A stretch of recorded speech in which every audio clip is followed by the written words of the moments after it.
ஒரு mini vlog தாங்க பார்க்க போகிறோம். என்னடா திடீர்னு எங்கடா வெளியில் கிளம்பிட்டேன்னு பார்க்குறீங்களா?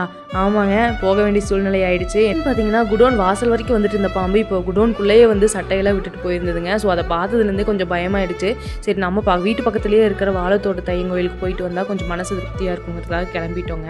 எங்கே லொக்கேட் ஆயிருக்கு அப்படின்னு பார்த்தீங்கன்னா நம்ம சோமனூரில் ஐயம்பாளையங்கிற இடத்துல தாங்க லொக்கேட் ஆயிருக்கு. இந்த கோயிலோட சிறப்பம்சம் என்னன்னு கேட்டிங்கன்னா, நம்மளுக்கு இந்த மாதிரி பாம்பு கனவோ இல்லைனா அடிக்கொறிக்கா நம்ம பாம்பு நம்ம கண்ணில் தட்டுப்பட்டுட்டே இருக்குது அப்படின்னாலோ, இது இல்லாமல் பூச்சி கடிச்சு இல்லை இந்த மாதிரி தோல் சம்மந்தப்பட்ட வியாதி ஏதாவது இருக்குது அப்படின்னாலுமே இந்த கோயிலுக்கு வந்து தரிசனம் பண்ணும்போது நமக்கு இந்த மாதிரி பிரச்சனையிலேருந்து விடுபடுறோம் அப்படிங்கிறது நம்பப்படுதுங்க. அதே மாதிரி பட்டுப்புழு வளர்ப்பில் பாம்பை நம்ம அடிக்கொருக்கா நம்ம சந்திக்கிற மாதிரி இருக்குங்க. ஸோ அந்த மாதிரி மனசு கஷ்டமாக இருக்கும்போது நாங்கள் இந்த கோயிலுக்கு வந்துருவோம். அதே மாதிரி இந்த கோயிலில் இன்னொரு சிறப்பம்சம் என்னன்னு கேட்டிங்கன்னா, இந்த கோயிலில் நம்மளுக்கு பிரசாதமாக புற்று மண்ணு தாங்க நம்மளுக்கு கொடுக்குறாங்க. இந்த மண்ணு வந்து நம்ம வீட்டில் இருக்க தோட்டத்துல எல்லாம் மண்ணை தொளிச்சு விடலாம் தண்ணியில் கலந்து. அதே மாதிரி ஸ்கின் டிசீஸ் இருக்கிறவங்கலாம் இந்த மண்ணை தேய்ச்சிட்டு வருவாங்க.